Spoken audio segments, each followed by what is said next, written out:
Greetings, everyone. Kindly confirm me in the chat box if I'm visible to you, if my screen is shared properly, and if the audio is coming correctly.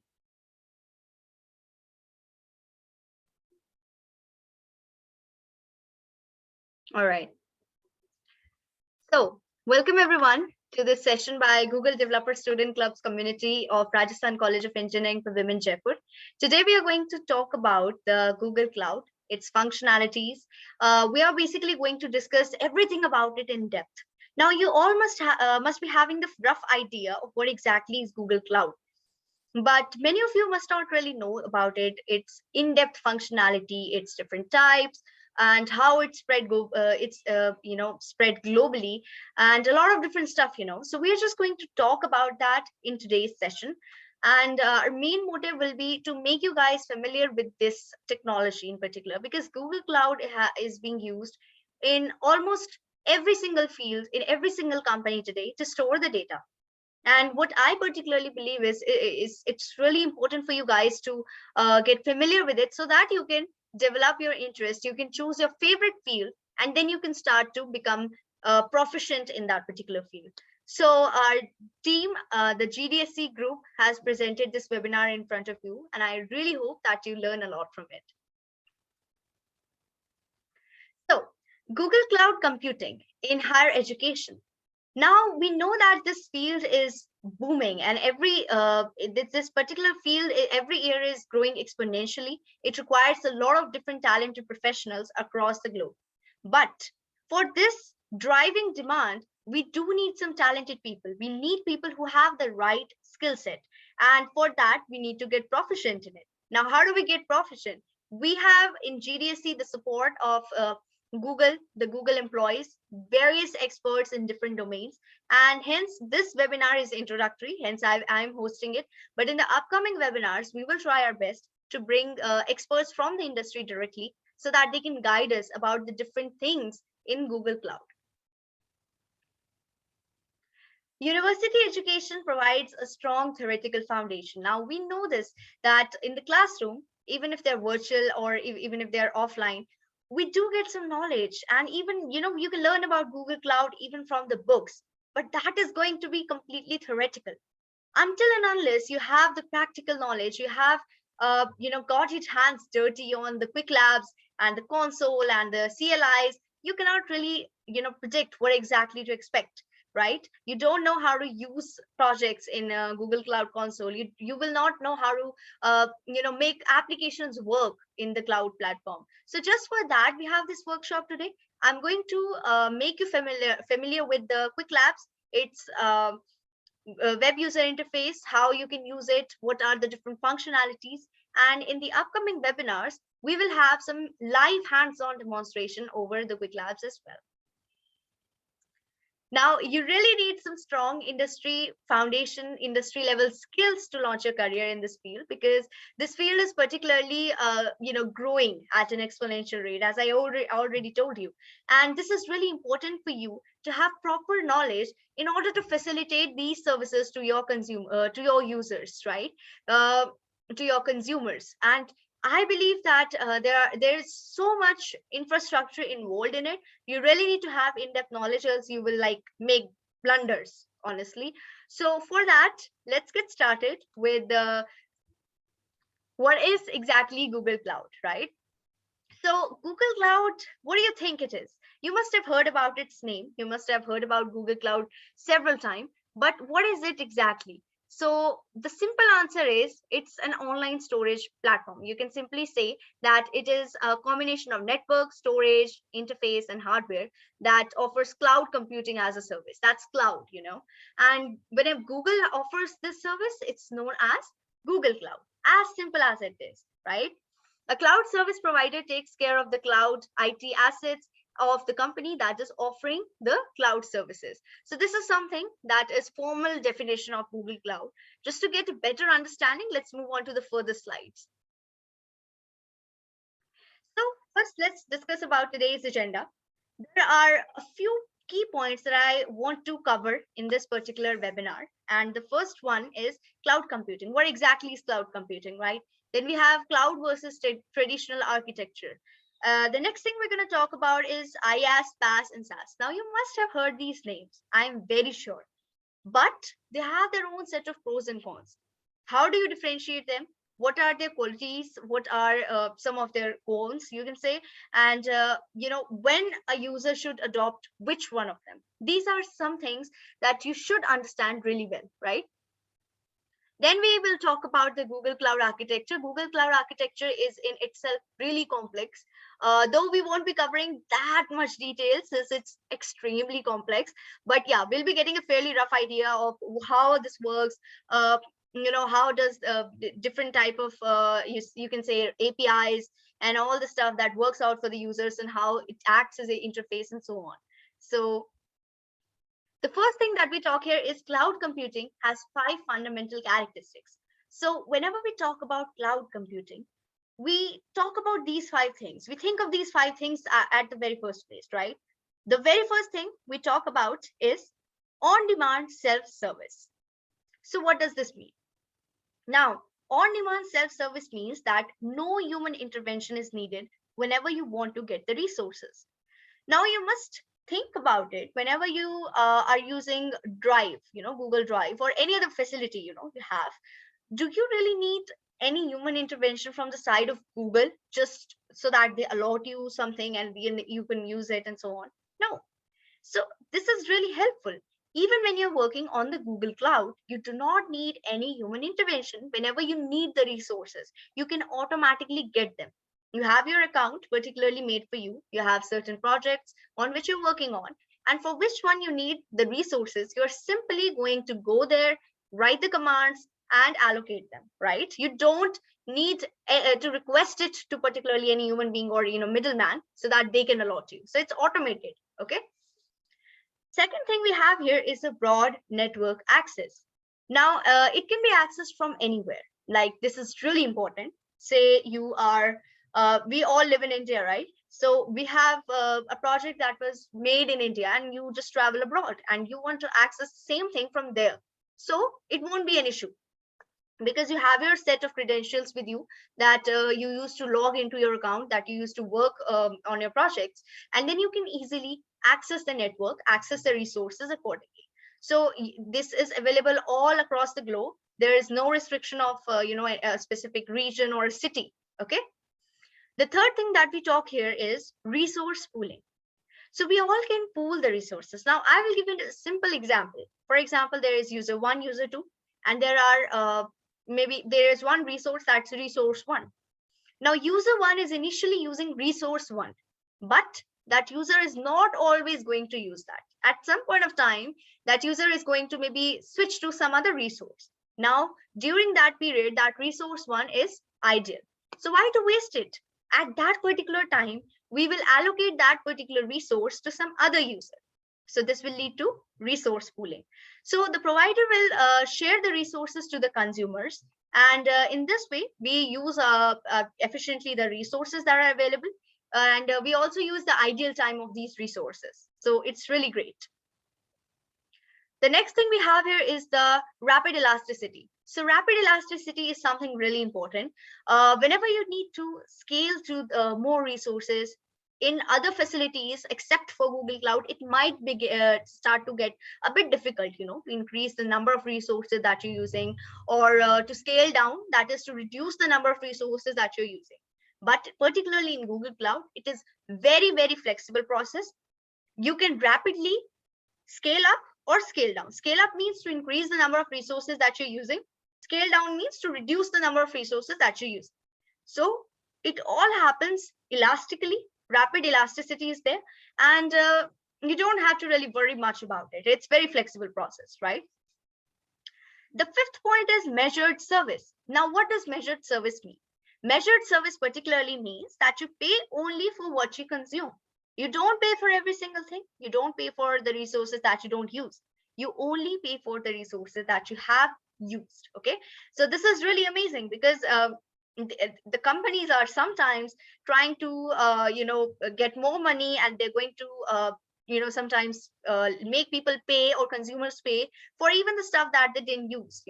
But Google Cloud does not do that. Google Cloud is amazing, and it has given you a measured service. You only pay for the amount of resources that you use, and that's really great. So the cloud has seen a progression. Now earlier, now at the current moment, we are basically moving towards serverless, right? But there are three major categories. The first one was the physical co-location. Now this type of category was user configured, it was managed, and it was maintained. As you can see in the image, it has four major things, that is storage, processing, memory, and network. Now, when we moved forward, we had virtualized. So we had the storage, processing, memory, and network in a virtualized manner.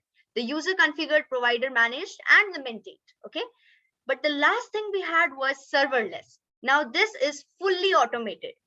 And I believe in today's time, it's all serverless, because you don't really have to get a physical co-location. It's completely serverless. You can easily scale up, scale down, and so on.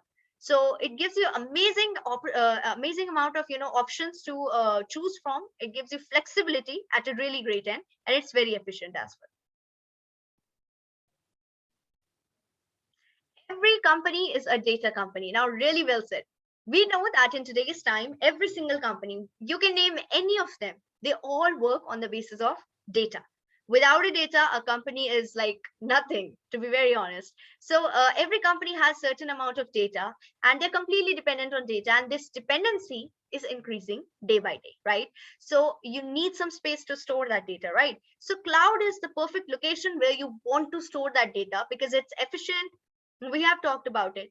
It's flexible, it's efficient. You only pay for the amount of resources you use. So it's efficient in manner of finances also. So again, it's the best option to store data, not only for one company or two companies, but in fact for all the companies that are existing today. And every company is a data company. You need to remember this, because it's going to really help you evaluate and implement ideas in the coming future. Now, here we talk about three major things. The first is IaaS, then we have PaaS, and then we have SaaS. So you must have heard about these three names, but do you guys really know what are these in detail? You can let me know in the chat section. All right. Many of you are giving me some definitions. Well, that's great. All right. Okay. I'll explain. Okay. Infrastructure as a service, that is IaaS. Firstly, let's talk about it. Okay. So it is basically CPU, memory storage, and the networking is provided as a service. So IaaS, firstly, let me clear it out that all three of them have their own set of pros, have their own set of cons. So whenever user wants to use a service, they need to choose any one of them according to their ease, according to their requirement, right? There is no such factor that this one is the best and this one is not, and so on. There is nothing like that. They can choose any of them according to the requirement.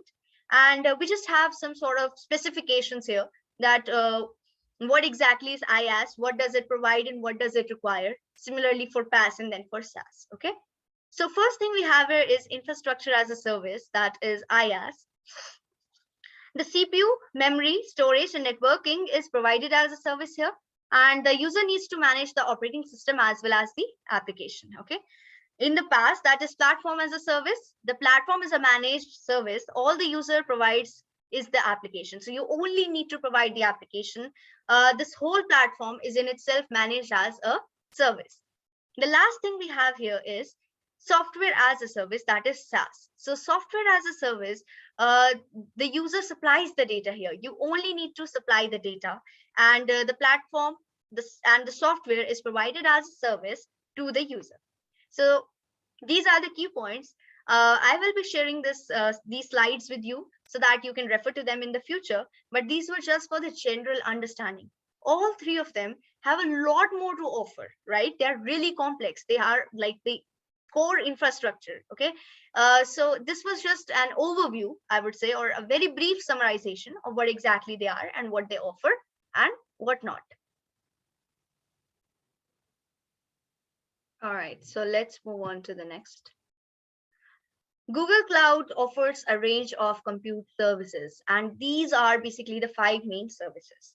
The first one is Compute Engine. The second one is Compute Google Kubernetes Engine, that is GKE platform. You must have heard about it. It's pretty famous. Then you have App Engine, Cloud Functions, and Cloud Run. So we have compute in Google, right? We'll be talking more about it in the coming slides, but just for an idea, these are the five types of compute services that Google Cloud offers to you.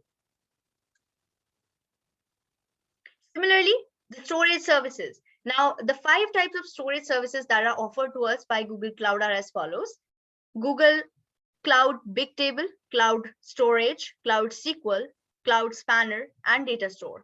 So these are the five types of storage services that are offered to us by Google Cloud.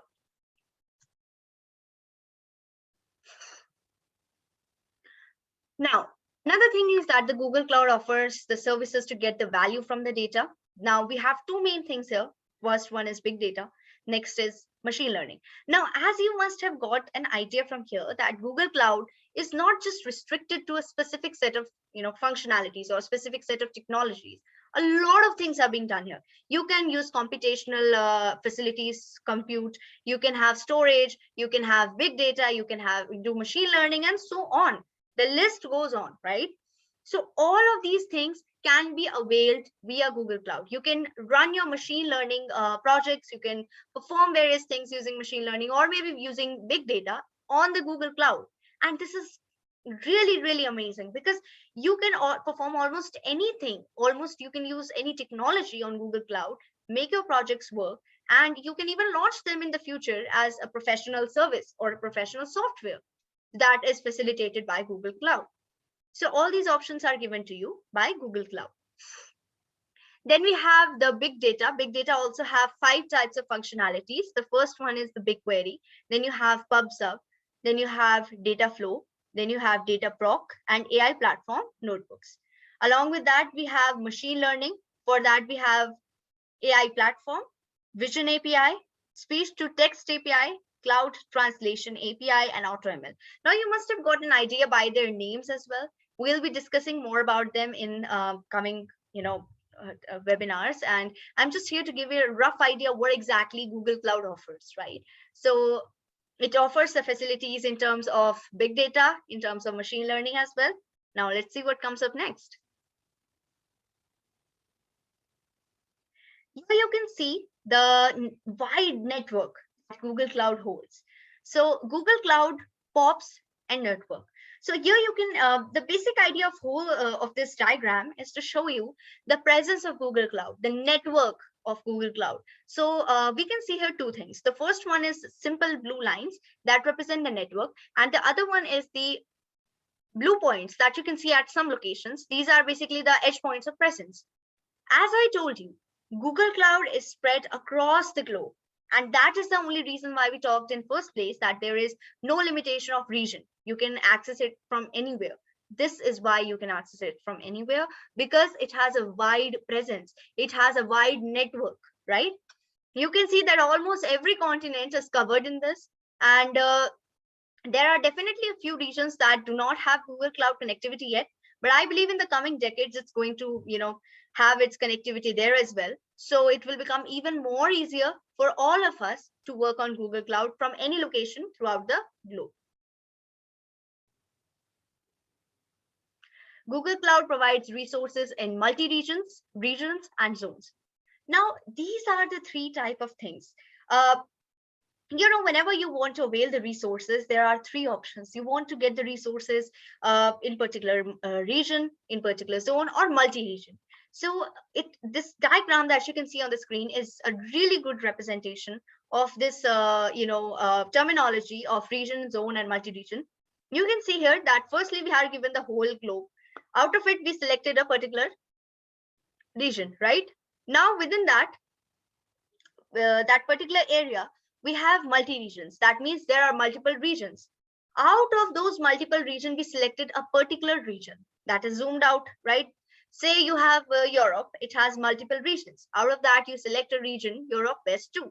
Now, within Europe West 2, there are going to be multiple zones. That is Europe West 2A, Europe West 2B, Europe West 2C, and so on, depending upon the regions. We can have multiple zones. Some even have 4 zones. Okay. So we have got the basic idea of what is multi-region. Okay. Multi-region is basically the cluster of regions. Region is basically a particular region within the multiple regions, and then we have the zones. Okay. So this is a particular definition of all these 3 terminologies. As you can see here in this particular image, we are given again a map, and within it we are showing that the future region with the 3 zones, they are highlighted with white circles, and the blue circles represent the current region that have 3 zones. So you can also see here that there is a particular region, Iowa, that is in the USA near Toronto. That particular region is having a star mark along with it. So that means it has 4 zones. So as I told you, this is not a restriction that every zone, every region is going to have 1 zone or 2 zone or 3 zone. There can be number of zones depending upon the availability, right? And here we have got a fairly good idea of how many regions do we have across the world, and how many places have 3 regions, or 3 zones, sorry, how many regions have 4 zones, and so on, right? So there are 4 ways to interact with the Google Cloud. Now, I have already discussed that Google Cloud is fairly very flexible. We have talked about its fundamental functionalities and so on. Firstly, now we need to know how do we interact with it. We can avail the facilities when we interact with it, right? So there are 4 ways. The first one is Google Cloud Console. Google Cloud Console is a web user interface. Web user interface, I will talk about it in the upcoming webinars. We will be getting a live demonstration there. But just for the sake of explanation, you must have heard about Quick Labs. If you haven't, you can simply search it. It's basically a complete console on which you work. You have projects, you write the code, use the Google Cloud, and that's basically Google Cloud Console. Okay. The second thing we have is Cloud SDK and Cloud Shell. Now, this is a command line interface. You write the commands here, and it's not basically a web user interface. You have to particularly write the command for whatever action you want to perform. Okay. So you can also use that if you're comfortable with it. Third thing we have here is the REST-based APIs. We are going to talk about them in detail in the coming slides. If you want to make custom applications, you can use the REST-based APIs. We know what is REST, right? Even if you don't, no worries, we'll talk about it.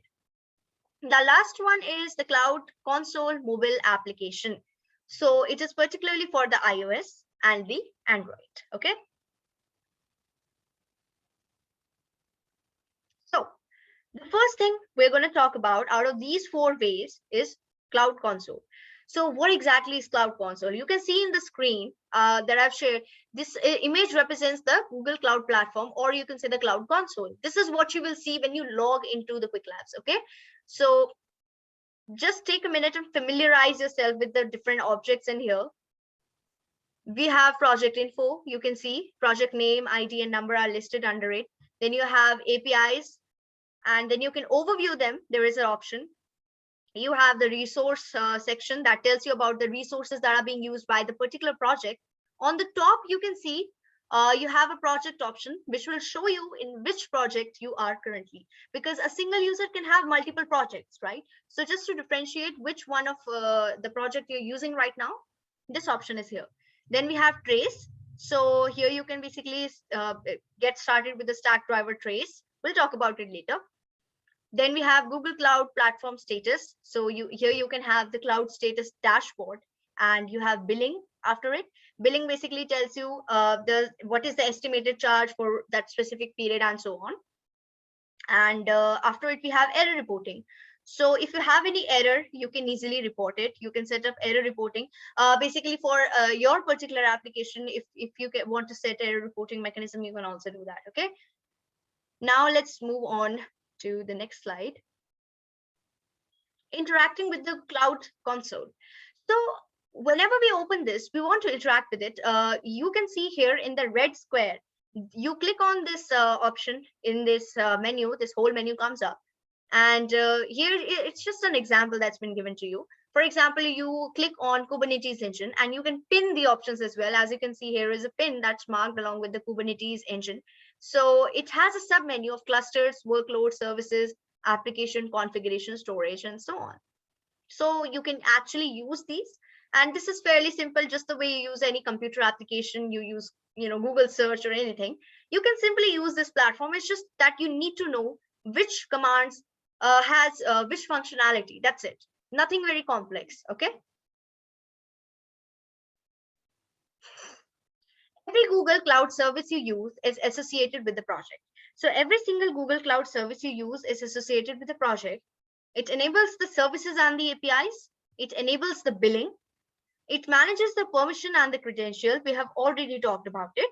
It tracks the resources and the quota usage, how much resources you're using, what is the quota that you've used. You can set a threshold limit for using of resources so that you don't get charged more, more than your expectation or what you have planned for it. Then you can programmatically manage your projects in Google Cloud. We know that we have the project ID, specified project number, and so on. So we can easily do that. Okay. Now, the projects have three identifying attributes. I have already shown you in the previous slides here that this whole project has a particular information, the project name, project ID, project number. So we are going to talk about them. Okay. The first one is a project ID. A project ID is globally unique. Now, obviously, it's like an identification number and it needs to be unique so that you can identify which project you're using. Because there are millions of projects being stored on Google Cloud from various user accounts. In fact, one user can have multiple projects. So it's really necessary to have something unique to identify them. Okay. It is assigned by the Google Cloud and it is mutable during creation. So whenever you're creating a project, during that time, you can change it. It's mutable. But after you have created it, after it has been created, you cannot change it because then it is stored. Once you create it, it is assigned to you. You cannot change it because that is particularly, attached to your user account. Then we have the project name. Need not be unique. You can have common or repetitive project names. It doesn't have to be unique. That is chosen by you. The name can be chosen by you as per your ease, whatever you feel would be comfortable for you to identify. And it could be mutable. It can be changed anytime. Okay. Then you have project number. The project number is particularly globally unique and it is assigned by the Google Cloud and it is immutable. You cannot change it. Okay. And Google Cloud assigns you. And again, the number is again like an identity. So it's unique. Now, how do you create a project? Here comes the implementation part that we were talking about. We have learned about what is project, its attributes like the name, ID, number, and so on. But how do you actually create it? Being a new user, how do you start this whole thing? So as you can see on the screen, this is the image of the console. And in the red box, you can see an option of project. Here you need to click.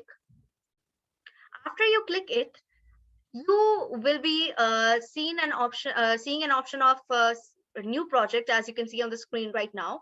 When you click on the new project, you will be led to another Google Cloud console tab that you can see here. That will be for the new project. There you will write your project name. You will have the option to edit it. As I told you, the name is mutable. It can be changed by you, right? So you can see here in the red box that the command edit is shown to you. Okay. The next thing is the billing account. So here you have a drop down. You can choose which account you want to be billed for. So it's a billing account. Then you have organization. So after it, you have location. You can browse. You can, I told you already about it. You have multi-region, then you have region, then you have zones and so on. So accordingly, you can have your particular location.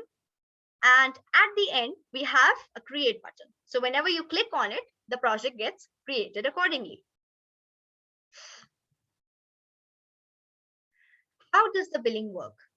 Now, as you can, first of all, let's focus on the image on the right-hand side. You have a project, right? And it is basically connected to, it could be connected to BigQuery, cloud storage, VM, cloud network, cloud APIs, and so on. So how does the billing works? How do you get billed for it? So there are the four key factors which are used for billing you for the particular project that you're working on. Okay. So first one is billing account pays for the project resources. So for the particular project resource, you have an account attached with this. As we have seen here, the billing account needs to be mentioned. Okay. So in the same manner, that particular account is attached. They will definitely take all your credentials and stuff so that you can pay your bills accordingly. The billing account is linked to zero or more projects. So that particular billing account can be linked to either zero projects, or it could also be linked to multiple projects. So you do not have any restriction that you need to have many projects, maybe 2, 3, or whatever. It can be zero projects as well. It is flexible. Okay. Then accounts are charged automatically, invoiced monthly, or invoiced at the threshold limit. So whatever accounts you have, they can be charged automatically. They can be invoiced on a monthly basis, or maybe at the threshold limit. I told you can have a quota. So accordingly, you can set a particular limit. And when you reach that limit, you can get charged. So this is a really flexible way of using the resources and paying for them via Google Cloud. Then you can have sub accounts that can be used for separate billing for projects. So you can have another separate accounts that you can use for the billing of projects. So these are the four main, key points. How does actually the billing works? Okay. Now, the Cloud SDK is a command line interface for Google Cloud products and services. We have already talked about it. Cloud SDK. Now, we talked about initially about the Cloud console. Now we are going to talk about Cloud SDK. Cloud SDK particularly has three main things you can see on the screen: G Cloud, GS Util, BQ. Okay, we're going to talk about them in the coming slides. But first, you just need to know that Cloud SDK is a command line interface. It's not a web console. It's not a user interface. Okay, it's a command line. You need to write the commands to get the stuff done. After that, how do you install it? The first thing you need to do is to install it on your PC. Now, this is very simple. You can do that fairly easily. You just need to search for on the Google for Cloud SDK. You will get this link, as you can see here. You just need to click on install for Windows. You will get an exe executable, and then you can easily install it just the way you do any other application. After you install it, you need to configure the Cloud SDK. Now, definitely, since it is the command line, you need to configure it. Now, you need to understand the difference here. We did not configure, we did not download the web user application because it was already available on the web. But we did configure the command line interface, that is the Cloud SDK. Okay, so here we need to write the command shown in the red box, gcloud space init. So it is basically going to configure the Cloud SDK in our personal computer. Cloud Shell is an alternative to the Cloud SDK. Now, there are two specific things that you can do. Either first option out of all was the Cloud Console. You can use that on console.cloud.google.com. That is fairly simple, right? The second option was using the command line interface. It has two sub options. The first one was using the Cloud Shell, and the next one was using the Cloud SDK. Now, Cloud Shell, Cloud SDK, both of them are command line. Cloud SDK, we have talked about. You can install it on your PC. You can use the gcloud space init command to configure it, and then you can start working with it. The other option is you can use Cloud Shell. Now, Cloud Shell is particularly available on Cloud Console as well. Okay, so Cloud Console gives you the facility to access Cloud Shell. Let's see how. The browser-based CLI access to the resources. We are talking here about the Cloud Shell because it is an alternative to Cloud SDK. Okay, so there is no need to install Cloud SDK or other tools locally because you can access Cloud Shell on the Cloud Console itself. Runs at ephemeral compute engine VM at no cost to you. 5 GB of persistent disk storage is given to you as a user. Web preview functionality and built-in authorization for project resources access. Let's see how it actually works in detail. Now, how do you start with Cloud Shell? you have already seen this Google Cloud platform earlier, right? So the basic you are familiar with it, right? You know how to make a new project. You know what are the things: project name, project ID, project number, and stuff. Now, in the same Google Cloud platform, you have an option for the Cloud Shell. So that particular Cloud Shell option you can see here in the red box, you need to click over it, right? Whenever you click on it, there is a Cloud Shell that will open up, as you can see in this slide. This black portion you can see on the bottom of the screen is the Cloud Shell. Now you can see in the red box, there are a couple of icons. So these are the icons associated with the Cloud Shell. Here in this Cloud Shell, you can write your CLI commands. You can use it. And this is a great alternative for the Cloud SDK, because in Cloud SDK, you need to install everything locally. You might not have space sometimes on your computer. You might not have the facility to download it or whatever. So I believe this is a much more flexible way to work things out if you really want to use the CLI. Okay.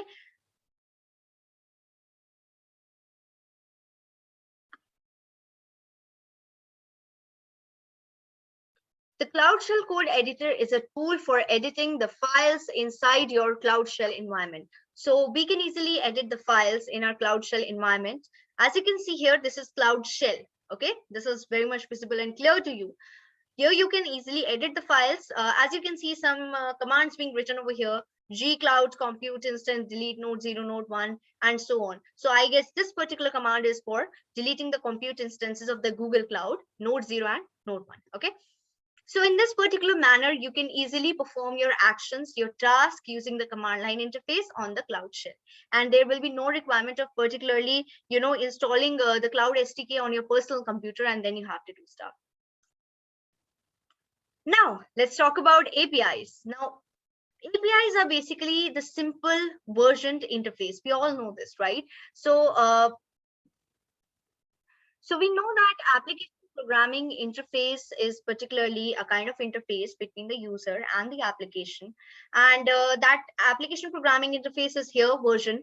It is simple version interface. The user directly interact with them. But behind the APIs, there is a really complex changeable implementation going on that the user does not even have any idea about, right? So this is how the whole infrastructure functions.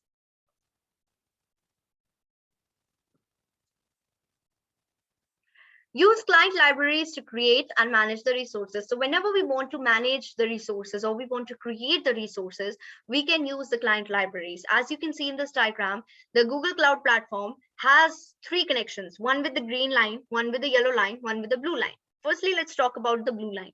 That is the Cloud SDK. We have already talked about it, right?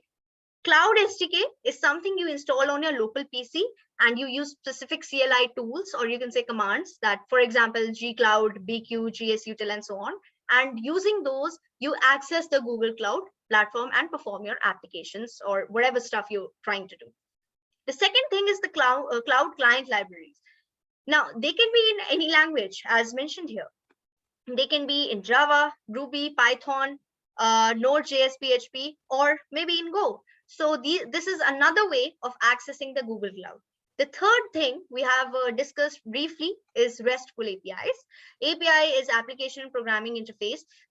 We all know a bit about it. You must be having a rough idea about APIs. Since I'm not going to cover APIs in depth here, I'm just going to give you a brief idea what APIs are. In case you want another session on these, you can just let me know. I will arrange another webinar. Okay.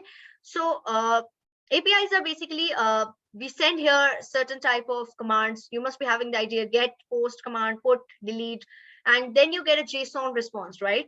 So using those RESTful APIs, as we discussed earlier, they have a completely complex changeable implementation behind them, and the user interacts with them. And using those APIs, the user can interact with the Google Cloud Platform. Now let's talk about the Google API Explorer. Google API Explorer is in itself another great thing that Google has provided to us. What we can do here is we can learn about all the different type of APIs. APIs, we all know what is API. We discussed about it. We can know about them. What particular API is used for. You can see in this on the screen, there is a particular description against the name of the API, and there is a version. So using this Explorer, you can get to know about APIs, and hence, whenever you need any API to automate your stuff or to interact with the API, you can easily choose or sort out from them, right? You can even search about them on the top. You can see there is a search bar. So APIs Explorer is pretty useful for working with APIs while writing our code. So we have almost reached the end of our webinar. So I would like to summarize a few things that we have learned over this particular webinar. And I would not really go in much more detail of other things. The Google Cloud is in itself really wide. But just to avoid the overload of information, let's limit our webinar till this much. In the upcoming webinars, we can continue with exploration, and we can also get live hands-on demonstration. So just to summarize, the first thing we learned was that the Google Cloud Console provides a web-based GUI for you to manage your Google Cloud projects and resources. We know about it, right? The Google Cloud Console. We talked about it very well. We know the interface, how it looks like. We had the image and so on. And yeah, the next point is all the Google Cloud services you use are associated with the project. Now we know this, that we can, as a user, have multiple projects, but all the services, all the resources that we use are associated with some project. So this is really important to remember. Your billing account pays for the resources at a project level. Google Cloud also implements the quotas, which limits the unforeseen extra billing charges. I told you already, this is really flexible feature, which prevents the overbilling, that might accidentally sometimes happen. So Google Cloud basically have a particular account through which the billing is done, and they have some limits.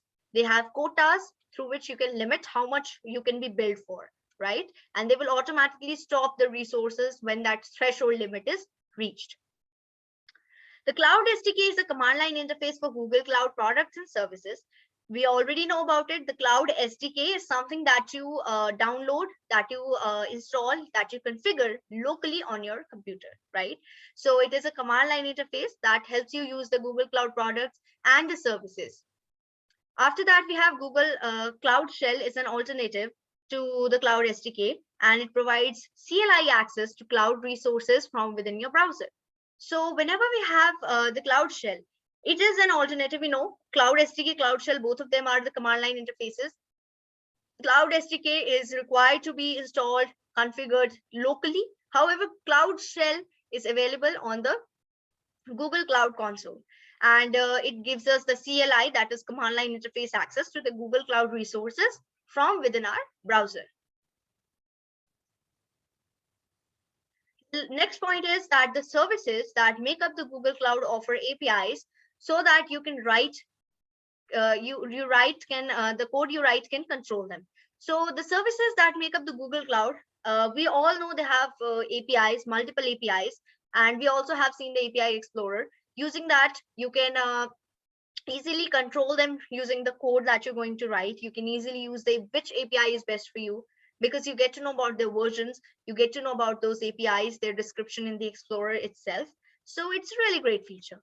The next point is the Google the Cloud Console includes a tool called the API Explorer that helps you learn about APIs interactively. Again, I have mentioned it. It's a really good feature. It's a great tool. It gives you versions, descriptions of various APIs. You can even search about them. They have a search bar on the top. The Cloud Console mobile application allows you to manage services running on Google Cloud directly from your mobile devices. So also you can use your mobile devices so that the Cloud Console mobile application can be used by you, and you can manage the services from your mobile, because everywhere we do not carry our PCs or laptops. Sometimes we need to just check how things are going, how our you can even deploy your whole business ideas using Google Cloud. So you definitely need to check them frequently, and you're not necessarily going to have laptops and PCs everywhere. So it's a really great thing that it has a mobile application that allows you, gives you the facility to manage the services that are running on Google Cloud from your mobile application. So henceforth, we have got to know that this was all about Google Cloud. Google Cloud is extremely important feature in today's time. It's a kind of technology that almost every business is using. Most of the businesses are moving slowly to the to cloud in general, and Google Cloud is most used out of them all. And it's really great because it gives you multiple facilities like elasticity, flexibility, billing for the quota that you set, right? You are billed for only the resources that you use and so on. So there are so many different facilities that you're given that it becomes very easy for the user as well as for developers like us to develop applications there. Now, after that, I'm pretty sure you must have got a fairly good idea of how things work. Just to know more about it, I needed to tell you one more thing, that in Quick Labs, you have there are certain programs that are being run regarding Google Cloud, like 30 days of Google Cloud, and we have GCCP program and so on. Whenever you participate in them, you can easily get some badges. There are skill badges, quest badges, and so on. So just whenever you get an opportunity to participate in any of them, do enroll yourself. It will be a very, very rich learning experience, and you will learn literally a lot from those particular programs, because the Google professionals sometimes themselves teach you about different things. And sometimes there are very well versed facilitators who have really good knowledge about the technology, and they're going to help you, guide you, and teach you.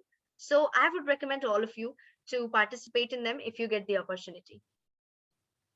So thank you everyone for joining us. I would like to request you to ask the questions if you have any in the chat box so that I can respond to them.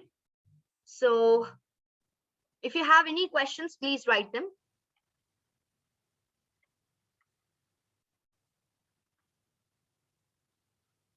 All right.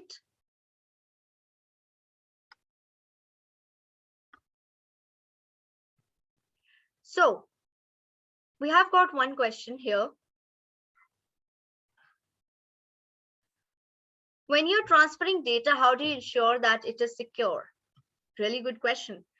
So what we do here is to ensure that the data which is being transferred or transported is secure. We need to keep a check the implemented encryption key and that there is no leak in the data. So there is an encryption key that we get, and we can easily check that key. We have not covered this yet, but I'm just giving you a rough idea that there is an encryption key. You can use that, and using that we can ensure that there is no leakage of data, there is no piracy of data, and that the whole data that's being transferred is completely secure.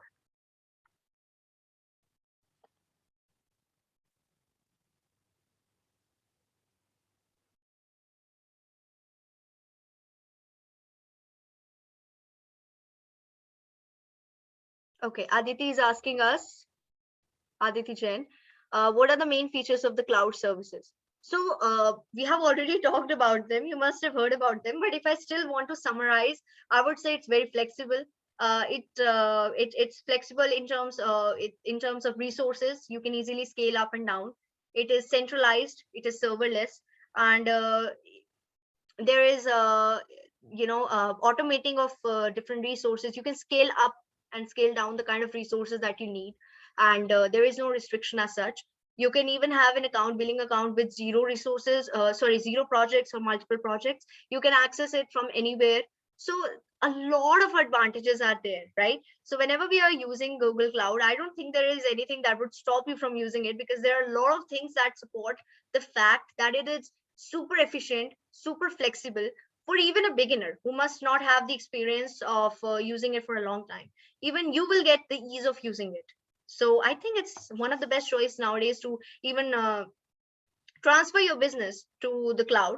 And I have definitely read about many of the success stories about businesses that are becoming more successful after they switch to the cloud, since virtually you get to have the opportunity to access consumers from different parts of the world. You don't keep your business restricted to particular area, particular zone, or particular city. So that is definitely an edge. So I believe all of you must have got a fairly good idea. I don't see any more questions here. And even if you still get some queries, feel free to ping any of the core members or me, or if you feel we need another session on the same, we would be happy to do that in more depth with new topics next time. And definitely in coming months, we will be having a live hands-on demonstration about the Quick Labs, so that will get you more familiar. Till then, take care everyone, keep learning, and see you in the next webinar. Thank you so much.